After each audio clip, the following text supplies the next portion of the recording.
Rajasthan video की class में मैं आपको पढ़ा रहा था विश्व की भौगोलिक स्थिति एवं विशिष्टताएं, महत्वपूर्ण स्थान, पर्वत और महासागर, जिसमें मैं आपको उत्तरी अमेरिका महाद्वीप पढ़ा रहा था।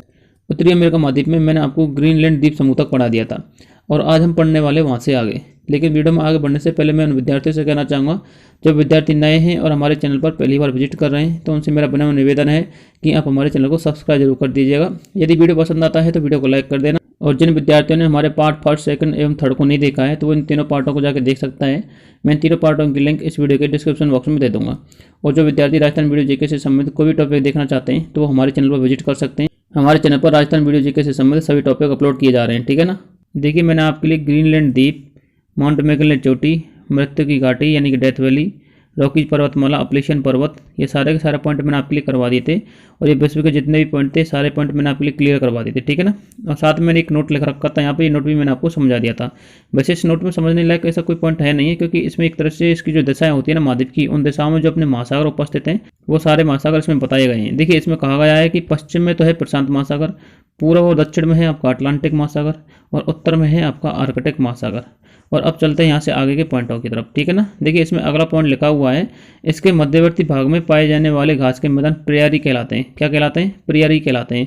यानी कि सपोज कीजिए ये तो हो गया आपका उत्तरी अमेरिका महाद्वीप, इसका ये जो भाग है ना, यानी कि कनाडा वाला क्षेत्र प्लस में आपका यूएसए वाला क्षेत्र, इन दोनों का जो संयुक्त भाग है ये वाला क्षेत्र, यहाँ पर घास के मैदान पाए जाते हैं और इस घास के मैदान को प्रियरी बोलते हैं। क्या बोलते हैं? प्रियरी बोलते हैं, ठीक है ना। समझ में आ गया होगा।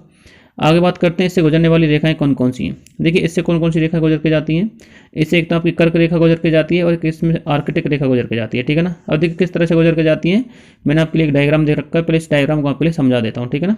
देखिए, ये तो हो गया आपका उत्तरी अमेरिका महाद्वीप का मैप, ठीक है। यदि इस महाद्वीप के उत्तर भाग में चलें तो यहाँ पर आपको एक द्वीप दिखाई देगा जिसका नाम है ग्रीनलैंड। ये विश्व का सबसे बड़ा द्वीप है, ठीक है ना, याद रखना इस चीज़ को। अब देखिए इसकी रेखाओं को देखते हैं तो इस महाद्वीप के दक्षिण भाग में यानी कि नीचे की तरफ 23.5 डिग्री कर्क रेखा गुजर के जाती है, जो कि इसके दक्षिण में उपस्थित एक देश है जिसका नाम है मैक्सिको। तो उस मैक्सिको के बीच में से होकर के गुजर के जाती है, ठीक है। अब बात करते हैं 66.5 डिग्री आर्कटिक रेखा की। तो आर्कटिक रेखा अलास्का तथा उत्तरी कनाडा से होकर के गुजर के जाती है, जो कि इस महाद्वीप के उत्तरी भाग में उपस्थित हैं। कहाँ पर हैं? उत्तरी भाग में उपस्थित हैं। देखिए, ये तो आपकी दो रेखा मेन हो गई, लेकिन एक रेखा और निर्धारित की गई है जो कि यूएसए तथा कनाडा की सीमा बनाती है। किसकी? यूएसए तथा कनाडा की। अब वो कौन सी है? वो आपकी 49.5 डिग्री उत्तरी अक्षांश रेखा है, जो कि यूएसए तथा कनाडा की सीमा बनाती है। देखिए, ऊपर तो हो गया आपका कनाडा और नीचे हो गया आपका यूएसए, और इन दोनों के बीच में एक घास का मैदान पाया जाता है। आपको बताया था थोड़ी देर पहले, उसको क्या बोलते हैं? प्रियरी बोलते हैं। क्या बोलते हैं? प्रियरी बोलते हैं, ठीक है ना, याद रखना इस चीज़ को। अब बात करते हैं इसके अगले पॉइंटों की। देखिए, अगला बिंदु क्या लिखा हुआ है, इसमें अगला बिंदु लिखा हुआ है कि यूएसए के अलास्का प्लस कनाडा से आर्कटिक रेखा गुजर के जाती है। अभी थोड़ी देर पहले बताया। दक्षिण भाग में मैक्सिको से कर्क रेखा गुजर के जाती है। ये केवल मैक्सिको से ही गुजर के जाती है, ठीक है, याद रखना इस चीज़ को, क्योंकि मैक्सिको के जस्ट दक्षिण में कैलिफोर्निया नामक देश है, उससे गुजर के नहीं जाती। कहीं आपके ऑप्शन में कैलिफोर्निया दे रखा हो और आप मैप के हिसाब से कैलिफोर्निया कराया हो, लेकिन इसलिए मैंने यहाँ पर लिखा है, ठीक है ना। अब बात करते हैं उत्तरी अमेरिका की कुछ पर्वत श्रृंखलाओं के बारे में। देखिए, कौन कौन से पर्वत है यहाँ पर लिखा हुआ है। उत्तरी अमेरिका के कुछ पर्वत, एक आपका रॉकीज है, अपलेशियन है, कास्केड, ब्रुक्स, अलास्का, ये सभी के सभी पर्वत आपके उत्तरी अमेरिका महाद्वीप में पाए जाते हैं, ठीक है ना, याद रखना इस चीज़ को। आगे देखते हैं, एक एक दो लाइन मैंने इन पर्वतों के बारे में लिखा रखी है। पहले बात करते हैं ब्रुक्स की। देखिए, ब्रुक्स यूएसए के अलास्का क्षेत्र के उत्तरी भाग में उपस्थित है। कहाँ पर है? उत्तरी भाग में उपस्थित है। आपको पता है अलास्का कहाँ पर है? अलास्का कनाडा के ऊपर है, यानी कि कनाडा के उत्तरी भाग में उपस्थित है। और जो अलास्का है वो किसके अधिकार क्षेत्र में? यूएसए के अधिकार क्षेत्र में, ठीक है ना। अगला पर्वत है अलास्का पर्वत। देखिए, अलास्का पर्वत अलास्का क्षेत्र के दक्षिण भागों में उपस्थित है। कहाँ पर है? अलास्का क्षेत्र के दक्षिण भाग में उपस्थित है, ठीक है ना। और अलास्का क्षेत्र के उत्तरी भाग में कौन सा है? ब्रुक्स है, ठीक है ना, याद रखना इस चीज़ को। देखिए, इसमें एक पॉइंट और याद रखना, माउंट मैककिनले चोटी अलास्का पर्वत श्रेणी की चोटी है और अलास्का पर्वत रॉकीज पर्वत का हिस्सा है। किसका हिस्सा है? रॉकीज पर्वत का हिस्सा है, ठीक है। आगे बात करते हैं रॉकीज पर्वत के बारे में। रॉकीज पर्वत महाद्वीप के पश्चिम भाग में स्थित है और हिमालय के समरूप विशेषता रखता है और उत्तर से दक्षिण की ओर फैला हुआ है। कहाँ से कहाँ तक फैला हुआ है? उत्तर से दक्षिण की ओर फैला हुआ है। सपोज कीजिए ये हो गया आपका उत्तरी अमेरिका महाद्वीप, तो इस पर्वत का विस्तार उत्तर से लेकर के दक्षिण की ओर है, यानी कि इस वाले क्षेत्र में इसका विस्तार है, ठीक है। और बात करें इसकी विशेषताओं की, तो ये किसके समान विशेषता रखता है? हिमालय पर्वत के समान विशेषता रखता है, ठीक है।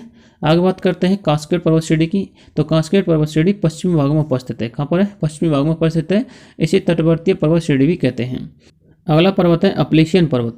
देखिए, अपलेशियन पर्वत महाद्वीप के पूर्व में उपस्थित है, जो कनाडा प्लस यूएसए में विस्तृत है। पर्वत श्रेणी के उत्तर में कनाडा है व दक्षिण में यूएसए है। ये अरावली के समरूप विशेषता रखता है। अब देखिए, इस चीज़ को आप मैप से समझिए। देखिए, ये तो हो गया आपका उत्तरी अमेरिका महाद्वीप, ठीक है ना। इस उत्तरी अमेरिका महाद्वीप के बीचों बीच में से होकर के 49.49 रेखा गुजर के जाती है। ये 49.49 रेखा क्या करती है, कनाडा तथा यूएसए को अलग करती है। अब बात करें अपलेशियन पर्वत की, तो अपलेशियन पर्वत इसके पूर्व भाग में फैला हुआ है इस तरह से।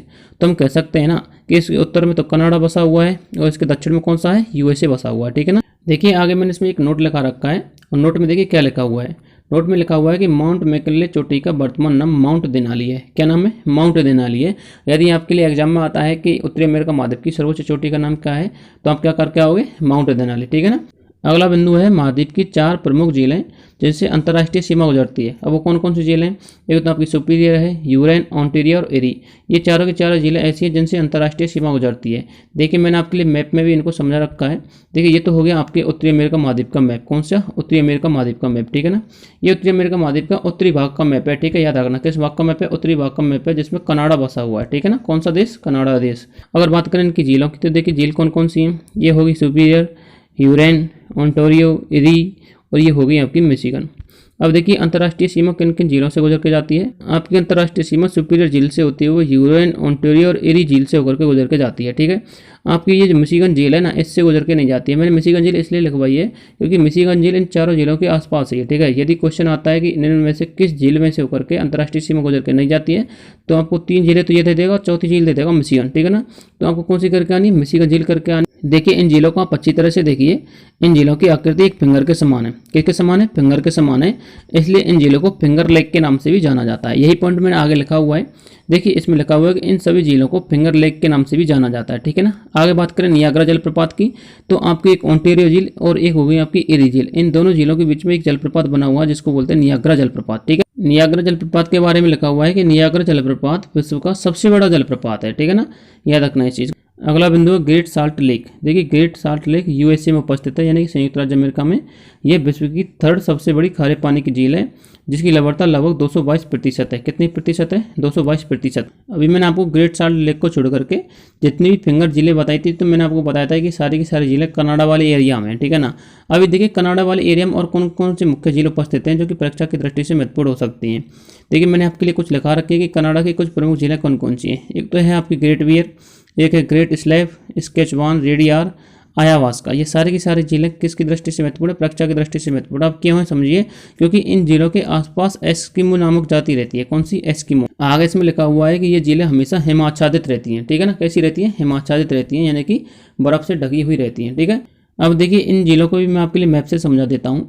सपोज कीजिए ये हो गया आपका उत्तरी अमेरिका का मैप, ठीक है ना। किसका, उत्तरी अमेरिका का मैप। इस उत्तरी अमेरिका के मैप में यदि हम उत्तर की तरफ बात करें तो ये हो गया आपका कनाडा वाला क्षेत्र, ठीक है। कौन सा, कनाडा वाला क्षेत्र। कनाडा वाले क्षेत्र में भी यदि हम उत्तर पूर्व दिशा में जाएं, यानी कि इस वाले क्षेत्र में, तो मैंने थोड़ी देर पहले आपके लिए जितनी भी झीलें बताई थी ना, ग्रेट बियर, ग्रेट स्लैब, स्केचवान, आयावास्का, ये सारी की सारी झीलें इसी के अंतर्गत हैं। किसके अंतर्गत हैं, इसी के अंतर्गत हैं। अब इस क्षेत्र के चारों तरफ जो जनजाति रहती है ना, उसको बोलते हैं एस्किमो जनजाति। कौन सी जनजाति, एस्किमो जनजाति, ठीक है ना। क्लियर हो गया होगा। अब बात करते हैं अगले पॉइंट की। देखिए अगला पॉइंट क्या लिखा हुआ है, अगला पॉइंट लिखा हुआ है प्रेयरी।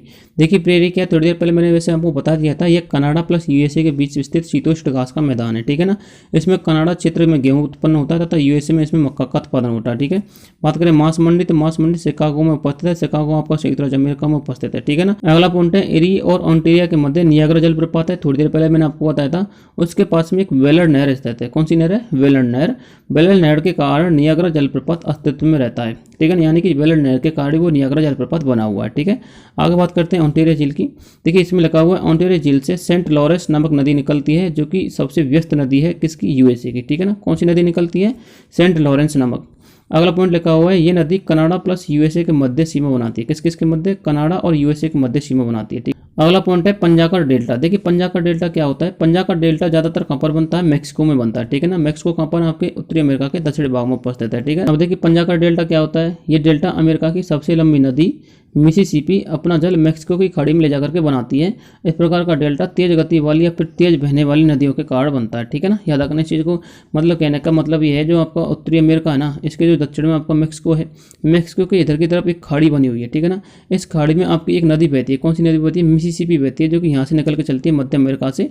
यहाँ से मिसिसिपी नदी बहती है, तो वो मिसिसिपी नदी जब इसमें जाके गिरती है तो यहाँ पर एक पंजाकर डेल्टा बना। पंजाकर डेल्टा क्यों बनता है? क्योंकि इस मिसिसिपी नदी का बहाव बहुत तेज है और बहाव बहुत तेज होने की वजह से यहाँ पर पंजाकर डेल्टा का निर्माण हो जाता है। क्योंकि पंजाकर डेल्टा मैक्सिमम वो नदी बनाती हैं जिन नदियों की गति तेज होती है, फिर जिन नदियों की बहने की क्षमता बहुत ज़्यादा तेज होती है, ठीक है ना। वो चावल आपका मेक्सिको वाला क्षेत्र हो या फिर इंडिया वाला क्षेत्र हो या फिर आपका एशिया वाला क्षेत्र हो, जिस क्षेत्र में सबसे तेज गति की नदी बहेगी उस क्षेत्र में पंजाकर डेल्टा का निर्माण होता है, ठीक है, समझ में आ गया होगा। अब बात करते हैं महाद्वीप के कुछ मरुस्थलों की। अब देखिए कौन कौन से मरुस्थल हैं। पहला है आपका नेवादा, यह यूएसए में उपस्थित है जो कि महाद्वीप के पश्चिम भाग में है। दूसरा है डेथ वैली, यह महाद्वीप का सबसे गर्म स्थान है और इसे महाद्वीप का सबसे निम्न स्थान भी कहते हैं और इसे महाद्वीप का सबसे शुष्क स्थान भी कहते हैं और ये संयुक्त राज्य अमेरिका में उपस्थित है, ठीक है ना, समझ में आ गया होगा। सबसे निम्न स्थान या कि सबसे निचला स्थान है, मैंने आपको बताया था डेथ वैली जो आपका 85.9 मीटर नीचे गहरा है। और बात करें सबसे गर्म स्थान की तो आपका डेथ वैली है और सबसे शुष्क स्थान यहाँ पर वर्षा कम होती है वो भी आपका डेथ वैली है, ठीक है ना। आगे देखते हैं, आगे लिखा हुआ है ये यूएसए के कैलिफोर्निया में उपस्थित है। कहाँ पर उपस्थित है? कैलिफोर्निया। और कैलिफोर्निया का नक्शा मैंने आपको बता दिया था जब आपको मैंने महाद्वीप का मैप समझाया था, ठीक है ना। आगे बात करते हैं मोजेब की। देखिए मोजेब कौन सा डेजर्ट है? ये यूएसए में उपस्थित है और ये डेथ वैली के दक्षिण में उपस्थित है। कहाँ पर है? दक्षिण में। मैंने इनका मैप बना रखा है, मैं आपको बाद में समझा दूंगा, ठीक है ना। आगे बात करते हैं सोनोरेन की। तो ये कहाँ पर है? महाद्वीप के दक्षिणी भाग में उपस्थित है। ये क्या आपका चिहुआहुआन, ये कहाँ पर है? ये मैक्सिको में उपस्थित है। अब देखिए इसका मैंने मैप बना रखा है। सबसे पहले हम देखते हैं नेवादा। जो नेवादा है आपके संयुक्त राज्य अमेरिका के उत्तर में उपस्थित है। कहाँ पर है? उत्तर में, ठीक है ना। ऊपर है Death Valley, Death Valley Nevada के दक्षिण में है और डेथ वैली के दक्षिण में आपका मोजेब है और जो सोनेरेन है वो इसके दक्षिण में है और जो आपको ये चिहुआ है ना, ये चिहुआ आपके मैक्सिको वाले क्षेत्र में। किस वाले क्षेत्र में? मैक्सिको वाले क्षेत्र। मतलब कहने का तात्पर्य यह है कि नेवादा मरुस्थल को छोड़ करके जितने भी मरुस्थल हैं जो आपको डेथ वैली, मोजेब, सोनेरन, चिहुआहुआ, ये सारे के सारे मरुस्थल उत्तरी अमेरिका के दक्षिणी भाग में उपस्थित हैं, ठीक है ना। और इसमें एक नोट लिखा रखा है मैंने कि मैक्सिको जो देश है, यहाँ पर जो मैक्सिको देश है जिसमें चिहुआहुआ मरुस्थल है वो चांदी उत्पादक का सबसे अच्छा देश माना जाता है, यानी कि चांदी उत्पादक में प्रथम देश माना जाता है मैक्सिको देश, ठीक है ना, याद रखना इस चीज़ को। देखिए आपका उत्तरी अमेरिका महाद्वीप तो हो चुका है कंप्लीट। अब बात करते हैं दक्षिणी अमेरिका महाद्वीप की।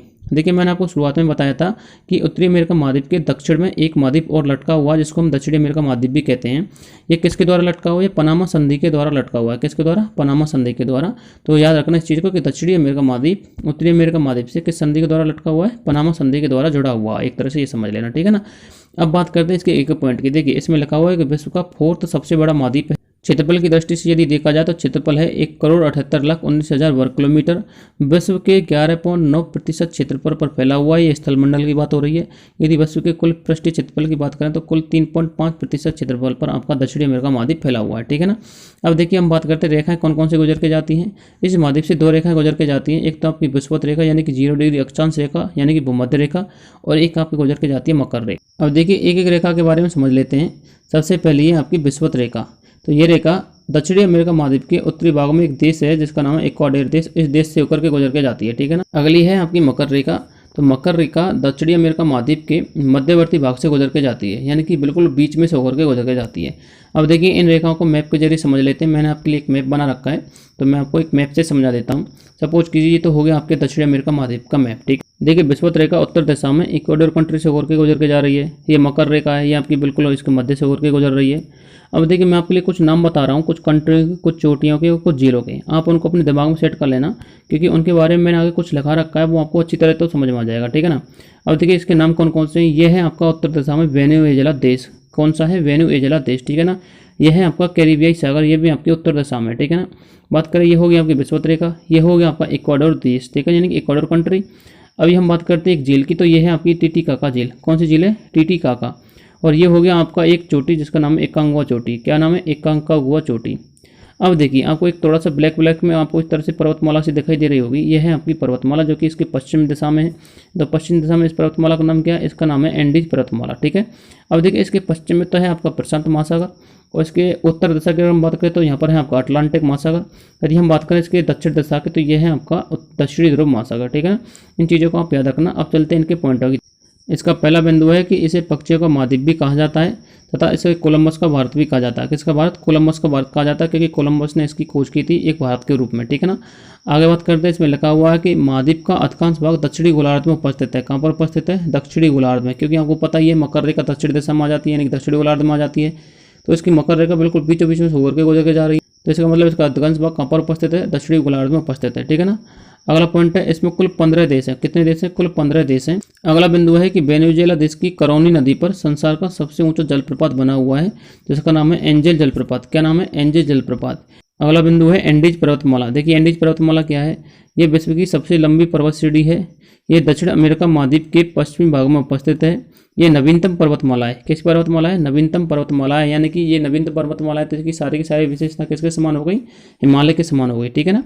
अभी हम बात करते हैं इसमें, देखिए नोट लिखा रखा मैंने, नोट में देखिए क्या लिखा हुआ है, विश्व की सबसे ऊंची पर्वतमाला कौन सी है? हिमालय।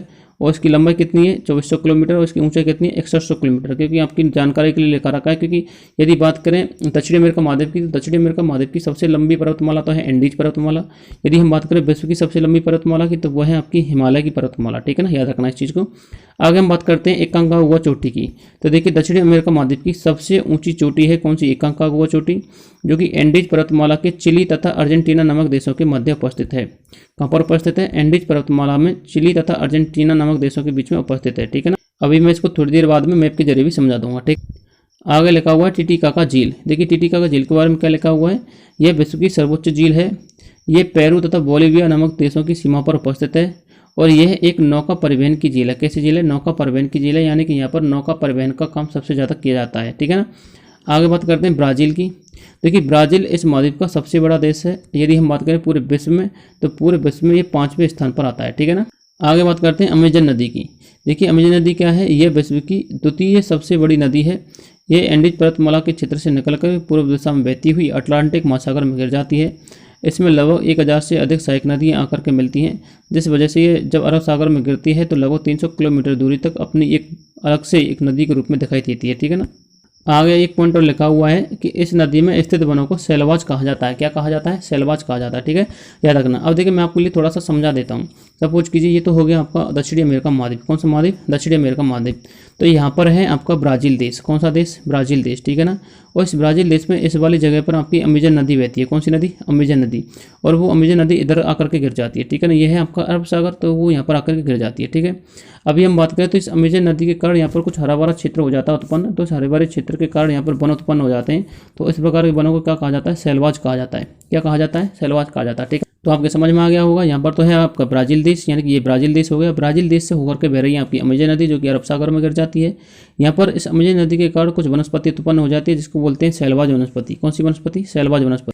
अगला बिंदु है प्लाटा नदी। देखिए प्लाटा नदी क्या होती है? महाद्वीप की परागना तथा परागवे, ये दो नदियाँ होती हैं। इन दोनों को सम्मिलित रूप से प्लाटा कहते हैं। क्या कहते हैं? प्लाटा कहते हैं। ये मैंने इसलिए लिखवाया था क्योंकि एग्जाम में कुछ भी आ सकता है कि निम्न में से किन नदियों का समूह प्लाटा कहलाता है, ठीक है ना। आगे इसमें लिखा हुआ जो महाद्वीप के दक्षिणी भाग में अटलांटिक महासागर में जाकर गिर जाती है। जो महाद्वीप के किस भाग में? दक्षिणी भाग में अटलांटिक महासागर है, उसमें जाकर के गिर जाती है, ठीक है ना। आगे बात करते हैं एंजल जलप्रपात की। देखिए इसमें लिखा हुआ है ये महाद्वीप के दक्षिणी भाग में वेनेजुएला नामक देश में जो एक नदी प्रवाहित होती है, जिसका नाम है ओरनिको। इसकी सहायक नदी है कैरो, उस पर बना हुआ है, ठीक है ना। आगे मैंने इसमें एक मैप लगा रखा है, अब आपको इस मैप के माध्यम से समझा देता हूँ, ठीक है ना। देखिए ये तो हो गया आपका दक्षिणी अमेरिका महाद्वीप। कौन सा महाद्वीप? दक्षिणी अमेरिका महाद्वीप। यहाँ पर आपका देश हो गया ब्राज़ील। कौन सा देश है? ब्राज़ील। ये हो गई आपकी अमेजन नदी। कौन सी नदी हो गई? अमेजन नदी। ये अमेजन नदी किस में जाकर के गिर रही है? ये अमेजन नदी आपके अरब सागर में गिरती है। किस में जाकर के गिरती है? अरब सागर में जाकर गिरती है। अब बात करते हैं टिटिकाका झील की। देखिए ये तो होगी आपकी टिटिकाका झील। अब ये कहाँ पर उपस्थित है? ये उपस्थित है पेरू तथा बोलिविया देशों की सीमा के। तो ये तो हो गया आपका पेरू देश और ये हो गया आपका बोलिविया देश, और इन दोनों के बीच में उपस्थित है टिटिकाका झील, जो कि इसकी सबसे ऊंची झील है, ठीक है ना। अब बात करते हैं इसके एंजल जलप्रपात। देखिए यदि इसके दक्षिण में हम चलेंगे तो दक्षिण में आपको एक देश दिखाई देगा जिसका नाम है वेनेजुएला। क्या नाम है? वेनेजुएला। वेनेजुएला में एक कैरो नाम की नदी बहती है। कौन सी नदी? कैरो नाम की नदी बहती है। इस कैरो नाम की नदी पर विश्व का सबसे ऊंचा जलप्रपात बना हुआ, जिसका नाम है एंजल जलप्रपात। कौन सा? एंजल जलप्रपात, ठीक है ना, याद रखना इस चीज को। अगला बिंदु लिखा हुआ है महाद्वीप में विश्व की जनसंख्या का लगभग 5.57% जनसंख्या निवास करती है, ठीक है। आगे बात करते हैं घास के मैदानों की, यानी कि इस महाद्वीप में कौन कौन से घास के मैदान पाए जाते हैं। सबसे पहले हम बात करते हैं उपोष्ण घास प्रदेशों की। देखिए इसमें आता है सबसे पहला लेनोस। लेनोस क्या है? ये वेनेजुएला देश में स्थित उपोष्ण या फिर उष्णकटिबंधीय घास का मैदान है। अभी हम बात करते हैं कंपोज की। कंपोज क्या होता है? कंपोज ये मैदान ब्राज़ील क्षेत्र में उपस्थित है। कहाँ पर है? ब्राज़ील में। ब्राज़ील में सैलवाज वर्षा के वन भी पाए जाते हैं। कौन कौन से? सैलवाज वर्षा के वन तथा एक कंपोज। दो हो गए ना, एक तो आपका कंपोज हो गया, एक आपका सैलवाज हो गया, ठीक है ना। इस प्रकार से ब्राज़ील में दो प्रकार की वनस्पति पाई जाती है। अभी हम बात करते हैं शीतोष्ण घास के मैदानों की। तो शीतोष्ण घास के मैदानों में आता है सबसे पहले पंपास। पंपास क्या होता है? ये अर्जेंटीना में स्थित है, जो कि अल्फा अल्फा घास के लिए फेमस है। किसके लिए? अल्फा अल्फा घास के लिए फेमस है। ये मैदान दक्षिणी अमेरिका के दक्षिणी भाग में उपस्थित है। कहाँ पर उपस्थित है? दक्षिणी अमेरिका के दक्षिणी भाग में। अब देखिए ये तो हो गया आपका सैलवाज यानी कि ब्राज़ील वाला देश, ये हो गया आपका लेनोस, ये हो गया आपका कैंपोस और ये हो गया आपका पंपास, जो कि अर्जेंटीना वाला वाला देश है, ठीक है ना। आगे बात करते हैं अगले पॉइंटों की। देखिए अगला पॉइंट लिखा हुआ है विषुवतीय रेखा सदाबहार वन। अब विषुवतीय रेखा सदाबहार वन कौन से हैं, यानी कि ऐसे वन जहाँ से भूमध्य रेखा गुजर के जा रही है, ठीक है। देखिए सबसे पहला आता है सैलवाज। ये धरती के फेफड़े कहे जाते हैं। ये विश्व के सबसे ऊंचे वन हैं। ये ब्राज़ील में उपस्थित होते हैं। यहाँ पर अमेजन नदी बहती है और ये विश्व में सबसे ऊंचे और सबसे सघन वन होते हैं। और वैसे भी सैलवाज के बारे में मैंने थोड़ी देर पहले आपको समझाया था, ठीक है ना।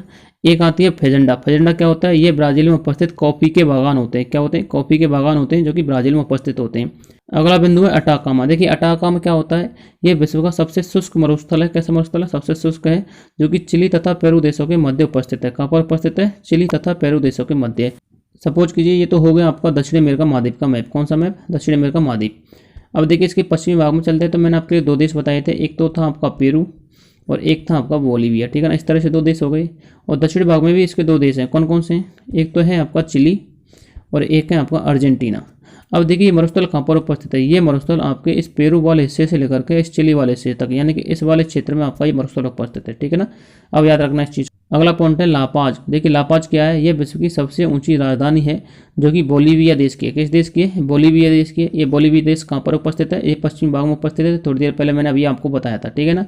आगे बात करते हैं ओजोस डेल सालाडो। ये क्या चीज़ होती है, देखिए विश्व का सबसे ऊंचा सक्रिय ज्वालामुखी है, जो कि चिली प्लस अर्जेंटीना के मध्य उपस्थित है। कहाँ पर उपस्थित है, चिली प्लस अर्जेंटीना के मध्य उपस्थित है। मैंने थोड़ी देर पहले आपको बताया था ना, यहाँ पर तो हो गया आपका चिली, ये हो गया आपका अर्जेंटीना। तो इन दोनों के बीच में उपस्थित है आपका ओजोस डेल क्या, ओजोस डेल सालाडो, ठीक है ना। और मैंने आपको बताया था कि इसके पश्चिम भाग में कौन कौन से देश उपस्थित हैं, इसके पश्चिम भाग में पेरू और बोलीविया उपस्थित हैं, ठीक है। आगे बात करते हैं कोटोपेक्सी क्या होता है। देखिए कोटोपेक्सी विश्व का सेकंड सबसे ऊंचा सक्रिय ज्वालामुखी है। हालांकि ये भी सक्रिय ज्वालामुखी है, लेकिन इस कोटोपेक्सी को एक मृत ज्वालामुखी के रूप में भी जाना जाता है। किस ज्वालामुखी के रूप में, मृत ज्वालामुखी के रूप में जाना जाता है। लेकिन यदि बात करें ओजोस डेल सालाडो की तो ये आपका प्रथम सक्रिय ज्वालामुखी है, और बात करें कोटोपेक्सी का तो ये आपका द्वितीय सक्रिय ज्वालामुखी है। लेकिन अभी वर्तमान में इसकी स्थिति ऐसी है कि ये डेड हो चुका है, इसलिए इसको मृत ज्वालामुखी के नाम से भी जाना जाता है, ठीक है ना। या फिर ऐसा समझ लीजिए इसको मृत ज्वालामुखी की श्रेणी में रखा गया है, ठीक है।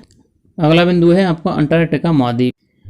देखिए अंटार्कटिका महाद्वीप के बारे में बात करेंगे हम कल, क्योंकि आज का पार्ट काफ़ी लंबा हो चुका है, इसलिए आज का पार्ट तो इतना ही रहेगा।